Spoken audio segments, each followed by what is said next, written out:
Well, the American dream has always included buying your own home, but recently it's been harder to check that off the list. And it's causing a lot of millennials and Gen Zers to regret becoming home buyers.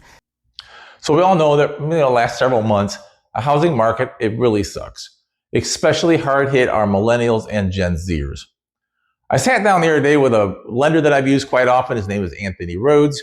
We talked a little bit about how Gen Zers and millennials are hardest hit. We also talked a little bit about first-time home buyers and their issues. Take a look at it. If you have any questions, give me a call, send me a text. Be happy to talk with you. Let's get to that video. Hi, good afternoon. I'm Anthony Rhodes with A3 Mortgage, and I'm here with Mike Lavoie, Dalton Wade Realty. Good afternoon. A couple of the things that we've seen on the news here as of lately is that some of the younger people that have purchased homes in the last couple of years are now finding that there's more of a financial responsibility of owning a home. And the news was basically saying that they were selling a lot of the properties to get out of that responsibility. I don't know, Mike, are you seeing younger buyers shying away from buying properties for those reasons? Yeah, they're putting it off longer. They're getting older.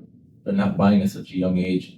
A lot of those people, the Gen Zers and millennials that bought it when rates were 3%, thinking it was a great deal. But they didn't include the increasing cost of insurance and taxes and everything else along with it. So now they're having a hard time being able to afford it. New people that are coming in are looking at the internet saying, insurance rates are ridiculous. Maybe we can't afford a house right now. And I think that here in the state of Florida, that insurance has been such a hot button with a lot of hurricanes that we have and the floods. And I think that, in other areas of the country where your taxes and your insurance only increase just a little bit every year, here in Florida, we've seen huge increases in insurance. People that were paying $1,600, the following year, they're paying $3,500. Agreed. And several states are like that. California's like that now. States in the middle of the country where the tornadoes are always getting hit, they're getting like that. But yeah, Florida, we lead the nation in insurance rates. Yeah.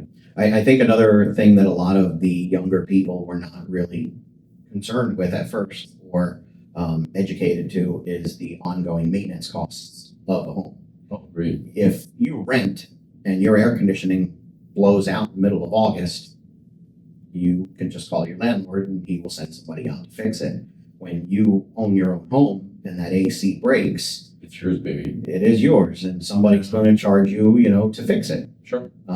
If the summer comes along and there's a storm and you now have a leak in your roof, it's not just the roof that you have to, replace or repair. It's probably the drywall that came through with the leak and all of the other things that come along with that. And sometimes we find that it's cheaper to pay out of pocket than it is to just put it through your insurance. Especially when you got a $5,000 to $10,000 deductible. You're just not going to make the insurance, so you got to pay for it yourself. And maintenance is not covered by insurance. Right. So that air conditioner, that hot water heater, that all that mechanical stuff is going to break. The machine is going to break down sooner or later. And a lot of people do not, especially first-time home buyers, don't figure in that they're going to have to spend 10% of the value of their house over a period of probably 2 or 3 years for maintenance. Right. So I've also seen people say about when they rented, they could just come and go as they please, but when they own the home, now they have to cut the grass. Yeah. Or they have to maintain things when the plants die and the flowers die. They just don't like maintaining that stuff. And it's not cheap. It is not cheap. Owning a house is not cheap. It's a better way to do it than buying it than renting for the rest of your life, especially if you're long term. You're not going to be in a place for 7 to 10 years. But short term, year to year, it can't be expensive. It does, and there is a financial investment there, but you are also building your equity in your home. You're building wealth by every time you make a payment. It's the best savings plan that you could possibly get. I'm sure you've heard you can either pay your own mortgage, or pay your landlord's mortgage. You're going to pay a mortgage either way. You're paying somebody. They're paying somebody, and the cost of repairs, the cost of taxes, the cost of insurance is included in your rent payment. So as those taxes and interest go up, rent payment's going to go up. True. And you're still, in the meantime, you're still paying off the guy's mortgage for him. True. As far as other concerns that people have, I've always heard down payment and closing costs, mortgage interest rates, and then the fear of like financial instability. Like, I have a good job now and everything's great, but what if I lose my job? Can I afford? Especially in the environment we're in today. I mean, my son just bought a house out in Denver. He worked for a national company, but a lot of this stuff, those parts come from international places. So the fear of losing your job is a definite thing. Yeah. I kind of view things like whether you have a job or not, you still have to have a place to live. You do. You have to sleep at night. So Yeah. you can either pay somebody else's mortgage or you can pay your own. Agreed.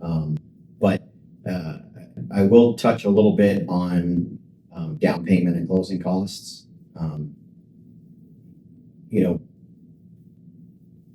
Yes, you can go into purchasing a home with 20% down to avoid mortgage insurance. You can go into purchasing a home with down payment assistance.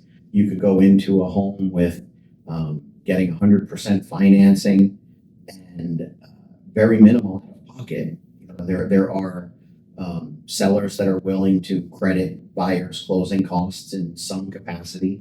There are all kinds of creative ways to help people buy homes. And I think that a lot of people don't know about those out there.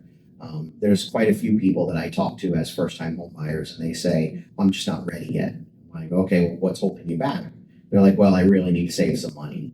And I think, okay, well, the longer you wait to save that money, the more expensive things are becoming.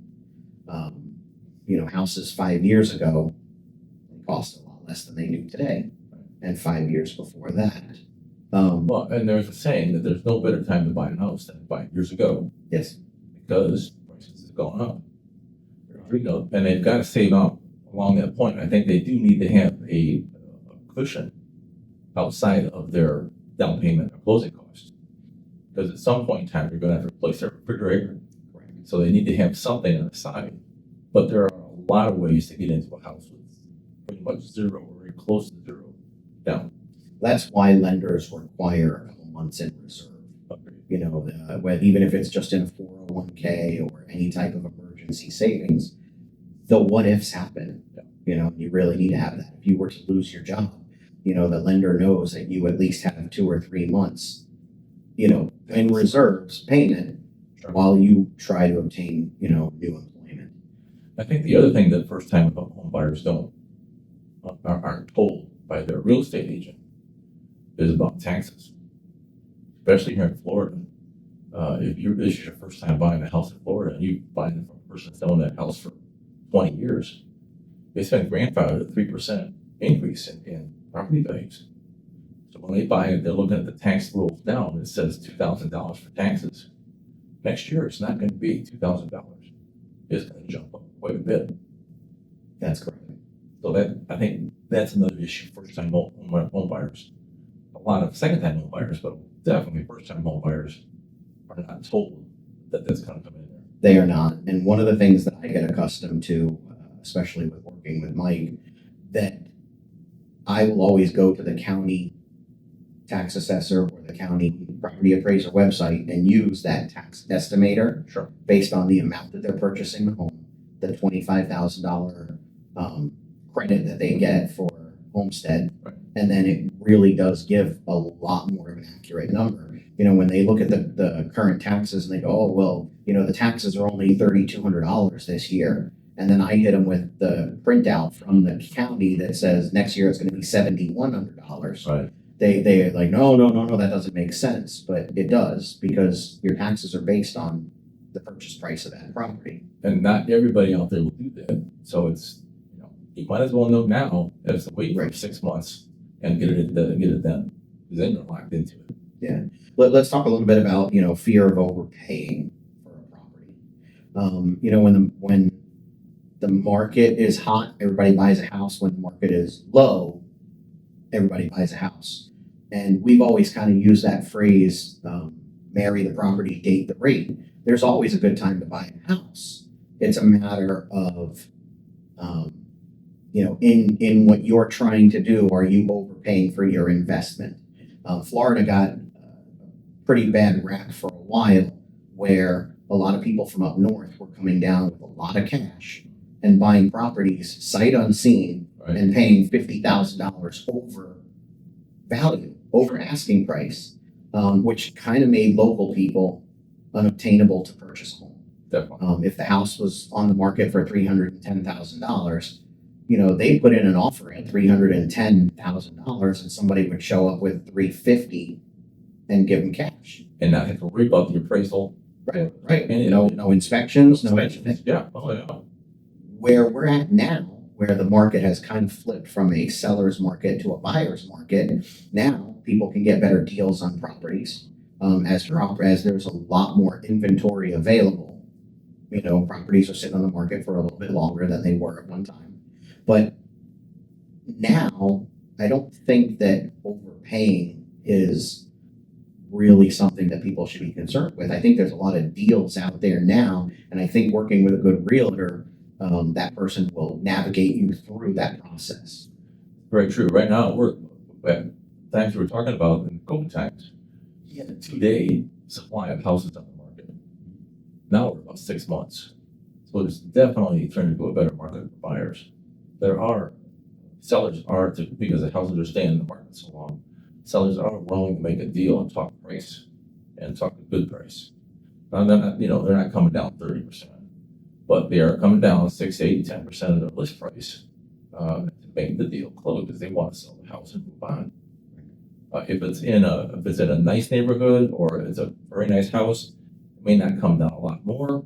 But if the house has been on the market for 60, 90, 180 days, a lot more have to talk about prices now. Absolutely. And what that also does is it opens up the flexibility for the seller to either pay some of the buyer's closing costs in negotiation, or, and even better, put some of that money towards buying the rate down. Yeah. If the rates are hovering around the 6s and you can buy it down into the high 4s or 5s because the seller's willing to contribute, $10,000 of buy down or a combination of closing costs and buy down, it works out great for the buyer. They get a lower payment and they are also getting a lower price on the property, which at that point, they're getting into a property and for a lot less than they would have.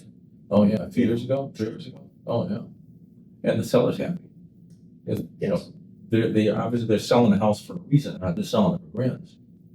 They're ready to get rid of it. They want to sell it, so they're happy. Right. Well, we're gonna do a series of these videos in hopes to help educate some of the people that are watching. The process of buying a home doesn't need to be as stressful as some people think it is. Purchasing a home should be a fun process, and I think with some of the things that Mike and I will be discussing, you will learn that there's a lot of information out there, and if you start Googling, you'll go down a bunch of rabbit holes. But I think that we can kind of put some of those stresses to ease. But I'm Anthony with A3 Mortgage. Mike, local white with Dalton White Real Estate. See you guys soon. Thanks.